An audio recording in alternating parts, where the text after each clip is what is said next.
In it comes to Lionel Messi. His control is brilliant. His finish is even better. ধরুন বিশ্বের সেরা একটি দল, দলে বিশ্বকাপ জয়ী ফুটবলারদের ছড়াছড়ি, কিন্তু সেই দল থেকে যদি একজনকে সরিয়ে দেওয়া হয়, মুহূর্তে কি বদলে যেতে পারে পুরো খেলার চিত্র? ফুটবলের ইতিহাস বলছে এমনটা আগেও হয়েছে। অনেক বড় বড় দল গড়ে উঠেছিল একজন অসাধারণ তারকাকে ঘিরে, কিন্তু প্রতিপক্ষ যখন সেই একজনকে আটকে দিতে পেরেছে, তখন যেন থেমে গেছে পুরো দল। একসময় সেই বাস্তবতার সাক্ষী ছিল বার্সেলোনা। আর্জেন্টিনাও পেরিয়েছে সেই কঠিন সময়।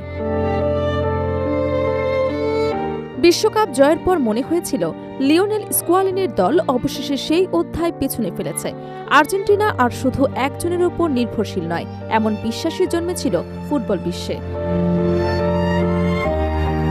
কেপ ভার্দের বিপক্ষে নাটকীয় ৩-২ গোলের জয়ের পর আরও একবার স্পষ্ট হয়ে উঠল মেসি ছাড়া আর্জেন্টিনা দলটা এখনও কতটা ম্লান। প্রথমার্ধের একমাত্র গোলটি এসেছিল মেসির পা থেকেই। বল নিয়ন্ত্রণ, ড্রিবলিং এবং ফিনিশিং সবকিছুতেই ছিল তার ট্রেডমার্ক ছাপ। কিন্তু ২০২৬ বিশ্বকাপে কেপ ভার্দের বিপক্ষে ৩-২ গোলের নাটকীয় জয় যেন আবারও ফিরিয়ে আনল বহু পুরনো এক শব্দ, মেসির ডিপেন্ডেন্সিয়া, অর্থাৎ লিওনেল মেসির উপর অতিরিক্ত নির্ভরশীলতা। তাহলে কি বিশ্ব চ্যাম্পিয়ন আর্জেন্টিনা আবারও সেই পুরনো সমস্যায় ফিরে গেছে?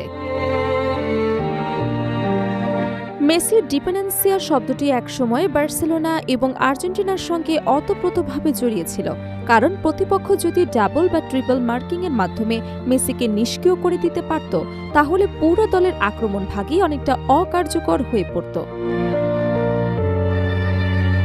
স্কোয়ালিনির অধীনে বিশ্বকাপ জয়ের পর ধারণা ছিল সেই দুর্বলতা কাটিয়ে উঠেছে আর্জেন্টিনা, কিন্তু কেপ ভার্দের বিপক্ষে ম্যাচটি নতুন করে সেই বিতর্ক উস্কে দিয়েছে। ম্যাচ আর্জেন্টিনা জিতলেও সবচেয়ে উজ্জ্বল ছিলেন মেসি। প্রথমার্ধের একমাত্র গোলটি আসে তার পা থেকেই। পুরো ম্যাচে বল নিয়ন্ত্রণ, ড্রিবলিং, সুযোগ সৃষ্টি এবং আক্রমণ পরিচালনায় ছিল তার স্বাভাবিক ছাপ। প্রতিপক্ষের রক্ষণ ভাঙতে কার্যকর প্রায় প্রতিটি আক্রমণের সূচনা হয়েছে তার পা থেকেই। তবে ম্যাচ যত গড়িয়েছে ততই স্পষ্ট হয়ে উঠেছে আর্জেন্টিনার আরেকটি বড় সীমাবদ্ধতা। মেসিকে ঘিরে তৈরি আক্রমণের বাইরে সৃজনশীলতার ঘাটতি ছিল চোখে পড়ার মতো। রদ্রিগো, ডিপল এবং এনজো ফার্নান্দেজ মাঝমাঠে পরিশ্রম করলেও ম্যাচ ঘুরিয়ে দেওয়ার মতো প্রভাব রাখতে পারেনি। অন্যদিকে লাউতারো মার্টিনেজ এবং হুলিয়ান আলভারেজও প্রত্যাশা মাফিক কার্যকর হতে পারেনি, কারণ তাদের জন্য মানসম্মত সুযোগ তৈরি করার ভারও শেষ পর্যন্ত মেসির কাঁধেই এসে পড়েছে। দ্বিতীয়ার্ধে কেপ ভার্দে আক্রমণের গতি বাড়ালে আর্জেন্টিনা চাপে পড়ে। সেই কঠিন সময় মেসি দলের ভরসা হয়ে ওঠে। লিসান্দ্রো মার্টিনেজের গোল তার পরোক্ষ অবদান ছিল, আর ক্রিস্টিয়ান কুতি রেমোরোর গোলটি আসে মেসির নিখুঁত পাস থেকে। অর্থাৎ জয়ের সবচেয়ে গুরুত্বপূর্ণ মুহূর্তগুলো পার্থক্য করে দিয়েছেন অধিনায়কই।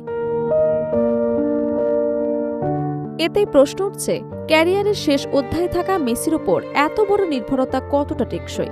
নকআউট পর্বে যদি তিনি ইনজুরিতে পড়েন, ক্লান্ত থাকেন বা প্রতিপক্ষের কড়া মার্কিংয়ে আটকে যান, তাহলে কি একই ছন্দে খেলতে পারবে আর্জেন্টিনা?